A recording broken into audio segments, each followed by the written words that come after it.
Good mga travel, so salamat by the way sa inyong pagsuporta.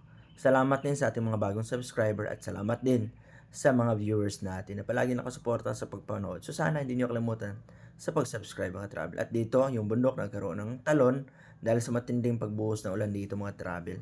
At dahil din sa ulan ay nagkaroon ng magandang resulta yung ating daan. Dahil yung mga putik ay naanod ng tubig mga travel at lumabas yung mga bato, yung graba dito na ibinuhos ng mga gumagawa dito mga travel. At dito, umuna muna tayo sa akala na mahahabol natin yung mga kasama natin na nakauna kanina, bumiyahe mga travel. Kaya medyo ko na binilisan yung takbo dito mga travel kahit na may tubig yung daan.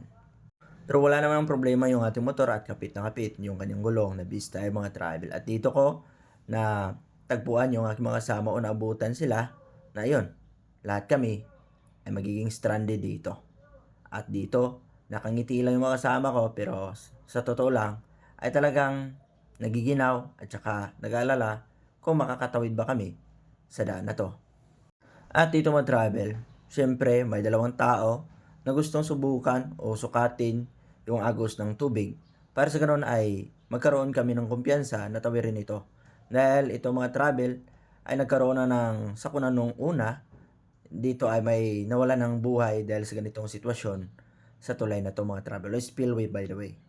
Kaya sa mga oras na to mga travel ay tamang pag-uusap lang at wala nagkaroon ng interest na lusungin itong baha na to. At dito mga travel sa pagdating ng motor na to ay dito naman yung isang tao na yes, lasing siya mga travel pero dito nagsimula yung kumpiyansa ng lahat.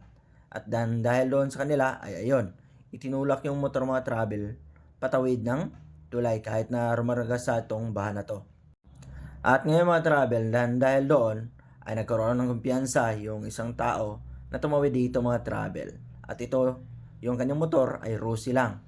So kahit Rusi ito mga travel, kung yung driver naman ay may karanasan sa ganitong mga sitwasyon, ay talagang kaya niyang lusungin ito kahit na mag-isa. Kaya ito. So sana hindi nyo kalimutan sa pag-subscribe mga travel. At yun, Rusi lang sa kalam, kaya niyang tawirin yung daan. Dahil samahan mo pa ng driver na may interest talaga o may kumpiyansa sa sarili na kaya niyang gawin ang mga bagay na yon. Kaya mga travel, kami ay tamang tingin lang muna dito at dito nagsimula yung kumpiyansa ng mga tao na tawirin ito. Dahil itong taong lasing na to ay ayun, tumawid siya mga travel at nagkaroon na ng kumpiyansa yung bawat isa. Ayun, tumatakbo na lang yung iba tapos ayun, paisa-isa na yung pagtawid. At dito, yung ibang motor ay tinutulak lang muna mga travel para sa ganun ay maging sigurado na yung pagtawid dahil hindi natin alam baka madala siya ng agos ng tubig. Kita nyo naman na wala na yung barrier mga travel at talagang bubulusok ka doon sa baba at yung baba niya ng mga travel ay maraming bato at magkakaroon ka ng problema kapag nalaglag ka sa part na yan. Eh yung iba tinutulak na yung motor para sigurado at yung iba naman ay kapit-bisig para sa ganun ay hindi madaling madala ng agos ng tubig. At dito bumaba yung mag-ina dahil yun nga natakot mga travel at yung kanyang asawa ayun tumawid. Buti na lang, okay lang sa mga travel at nakaya na i-raos yung pagtawid sa baha. At dito naman itong mga travel ay yun, binasa na lang yung bata para sa ganun ay may tawid doon sa kabilang dako. At dito mga travel, paunti-unti na yung mga tao na lumulusong sa baha na to dahil nakita na naman namin na kaya naman at hindi masyadong mataas yung tubig. At dito mga travel ay pa grupo na yung pagtawid para sa ganun ay kung sakaling may madulas ay madaling makapitan mga travel. Kaya dito, big shoutout sa mga kasama namin. Tamang ngiti lang dahil nakatawid na sila sa medyo mahaba nilang paghihintay ng oras.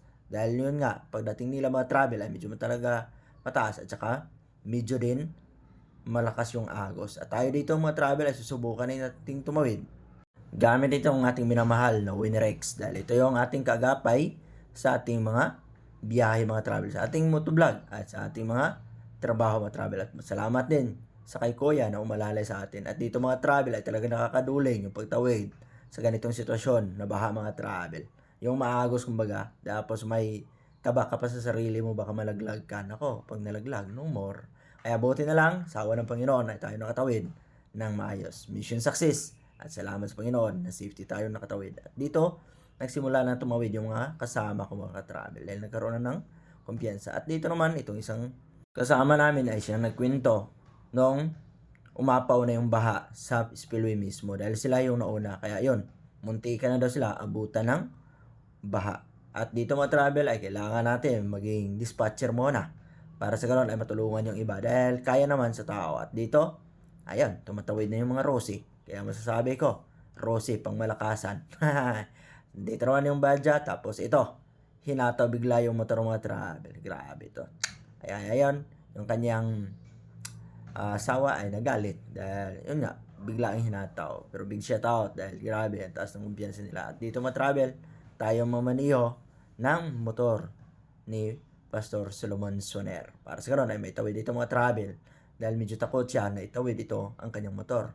So, kaya ito, tayo yung magmamaniho dito. Tamang chill, tamang piga para sa karon ay hindi mamatay yung makina at may tawid ng maayos. So sa awa din ng Panginoon ay nairaos natin at naitawid itong motor na to na kailangan ng kasama namin. So yun, tawid, mission success tayo ulit dito mga travel.